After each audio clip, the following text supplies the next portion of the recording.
الرحمن الرحيم. الحمد لله رب العالمين حمد الشاكرين، الصلاة والسلام على سيد الأنبياء والمرسلين سيدنا ونبينا وشفيعنا ومولانا محمد وعلى آله وأصحابه الطيبين الطاهرين. زمنګ د نن ورځې د خپرونې موضوع بیا هم ناوړه ګناهونه. درنو اوریدونکو، د ناوړه ګناهونو له جملې څخه یوه ناوړه ګناه او مهلکه ګناه په دروغو ګواهي ورکول دي. الله رب العزت په سورة حج کې فرمایي: فاجتنبوا الرجس من الاوثان واجتنبوا قول الزور حنفاء لله غیر مشرکین به. الله فرمایي نو د بتانو له پلیتي نه ځان وساتئ، له دروغو ویناو څخه ډډه وکړئ، یوې خواته په مخ اړولو د الله رب العزت مخلص بندگان شئ، له هغه سره څوک مه شریکوئ. د مسلم حدیث دی. راوی د حدیث سیدنا امیر المؤمنین حضرت ابابکر صدیق رضی الله تعالی عنه دی. هغه فرمایي چې موږ له محمد رسول الله صلی الله علیه وسلم سره ناست وو. رسول الله صلی الله علیه وسلم وفرمایل: الا انبئکم باکبر الکبائر ثلاثا؟ قالوا بلا یا رسول الله صلی الله علیه وسلم. قال الاشراك بالله وعقوق الوالدين. وجلس وكان متكئا فقال الا وقول الزور. قال فما زال يكررها حتى قلنا ليته سكت. ابوبکر صدیق رضی الله تعالی عنه فرمایي چې محمد رسول الله صلی الله علیه وسلم وفرمایل: آیا زه تاسو له لویو ګناهونو څخه خبر نه کړم؟ دا خبره محمد رسول الله صلی الله علیه وسلم 3 ځلې وکړه. کله چې رسول الله صلی الله علیه وسلم دا خبره وکړه، صحابه و کرامو رسول الله صلی الله علیه وسلم ته وفرمیل: بلا یا رسول الله، ولې نه ای د الله رسوله موږ خبر کړه. نو نبی کریم صلی الله علیه وسلم وفرمیل: په لویو ګناهونو کې لومړنی ګناه له الله رب العزت سره شرک کول دي. دویم د مور او پلار نافرمانی کول دي. ابابکر رضی الله تعالی عنه فرمایي بیا رسول الله صلی الله علیه وسلم ډډه ووهله، بیا پورته شو او وی ویل او په دروغو ګواهي ورکول. حضرت ابابکر صدیق رضی الله تعالی عنه فرمایي چې رسول الله صلی الله علیه وسلم به دغه خبره بیا ځلې کوله، په دروغو ګواهي، په دروغو ګواهي، تر دې چې موږ ټولو وغوښتل چې کاشکې محمد رسول الله صلی الله علیه وسلم چوپ شي. رسول الله صلی الله علیه وسلم چې دغه خبره دومره کش او تکرار کړه، د دې لامل دا دی چې په دې اړه خلک ډیر په غفلت کې پریوتلي دي. د عداوت او حسد په صورت کې د دې ډیر اسباب دي. بله خبره دا ده چې د دروغو ګواهي له امله خلک له ډیرو ستونزو سره مخ کیږي او ډیر حقونه تر پښو لاندې کیږي، لکه بې ګناه انسان مجرم ګڼل کیږي او مجرم بری کیږي، احق له حق څخه بې برخې کیږي او مال ناحق ته ورکول کیږي او داسې نور. نو د دې وجې نه محمد رسول الله صلی الله علیه وسلم دا خبره دومره تکراروي او دومره پې تاکید کوي. د ګواهي او د شاهدي ډیرې نمونې او بیلګې دي چې تر ډیره د عدالتونو او محکمو مخې ته دا ګواهي او دا شهادتونه تر سترګو کیږي. یو کس یا یوه ډله بل ته وایي چې ته زما لپاره ګواهي ورکړه او زه به له تا لپاره ګواهي ورکړم، په داسې حال کې چې د دواړو ګواهي او د دواړو شاهدي په ناحقه ده. داسې خلک هم تر سترګو کیږي چې د څو روپو لپاره د دروغو ګواهي ورکوي، په داسې حال کې چې اصله خبره پکې له منځه وتلې وي او حق پکې احق ته نه رسي. همدارنګه په دروغو ګواهي هغه وخت هم ورکول کیږي چې په کومو معاملو کې د عیني شاهدانو اړتیا وي.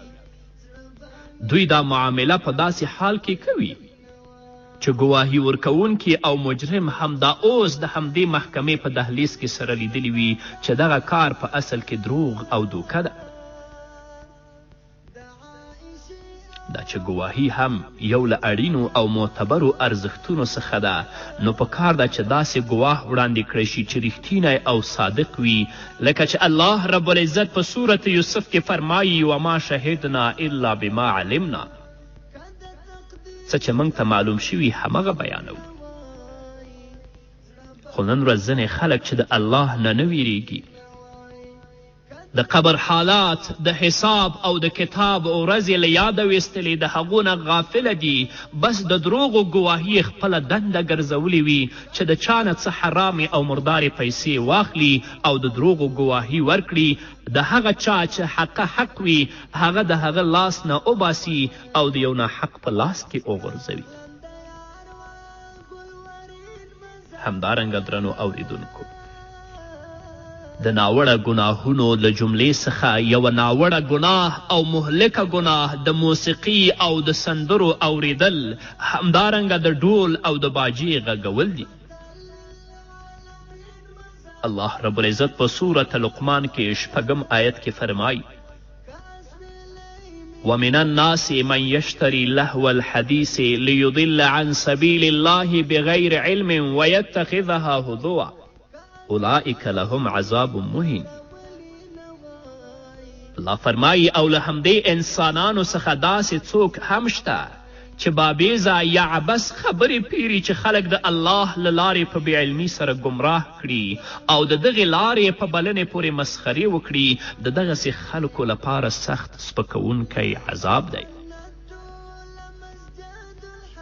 علامه ابن کثیر په خپل تفسیر کې د حضرت عبدالله ابن مسعود رضی الله تعالی عنه قول را نقل کوي. هغه قسم کوي چې په دې آیت کې چې د لهو الحدیث کلمه راغلې، د دې څخه مراد سندرې او ډول او باجې غږول یا د دې اوریدل دي. دې ته ورته د ابو عامر رضی الله تعالی عنه او د ابو مالک اشعری رضی الله تعالی عنه روایت دی چې بخاری کې موجود دی. رسول الله فرمایي لیکونن من امتی اقوام یستحلون الحر والحریر والخمر والمغازف. زما په امت کې به داسې خلک پیدا شي چې زنا، ریخم، شراب او موزیک یعنی موسیقي به حلاله ګڼي، او اوس په نامه ملا یا په نامه دانشمند یا پوهان دومره بې غیرته په دې ټولنه کې موږ وینو چې د موسیقي په حل باندې کتابونه هم لیکي. همدارنګه د حضرت انس رضی الله تعالی عنه په روایت شوي حدیث کې راغلی چې نبی کریم صلی الله علیه وسلم وفرمایل، په ترمذي کې دا حدیث موجود دی، لیکونن فی هذه الامة خسف وقذف ومسخ وذلك اذا شربوا الخمور واتخذوا القینات وضربوا بالمغازف. رسول الله صلی الله علیه وسلم فرمایي په دې امت به په ځمکه کې د ننوتلو، د ډبرو وریدلو او شکلونو بدلیدلو عذاب راشي. دا به هغه وخت راځي کله چې خلک شراب څکي، ګډېدونکې ښځې ساتي او موسیقي غږوي او اوري. نبی کریم صلی الله علیه وسلم د بانسرې او د باجې غږ سپک ګڼلی او پخوانیو علماو کرامو لکه امام احمد رحمه الله او نور علماو د لهو لعب د آلاتو په اړه نص ذکر کړی. په دې کې هم هیڅ شک نشته چې رسول الله صلی الله علیه وسلم په خپلو ویناوو کې د موسیقي کمې آلې یادې کړي او هغه یې سپکې ګڼلې دي. په هغې کې د نوي وخت د موسیقي عصري وسایل هم شامل دي، لکه ډول، سرنی، باجه، پیانو یا کاسیو، رباب، ستار او داسې نور. ځکه دغه نوي او عصري آلات له پخوانیو آلاتو څخه سړی ډیر جذباتي کوي، البته مفسد انسان او بې عقله کوي یې. د مفسد انسان رګ رګ په خوځېدو راولي او په انسان باندې ډیره اغیزه کوي. نو ښکاره شوه چې دغه آلات د دې غږول هم حرام او ناروا دي چې باید له اورېدو او غږولو ډډه وشي، ځکه چې د موسیقي نشه د شرابو له نشې څخه سخته او قوي ده.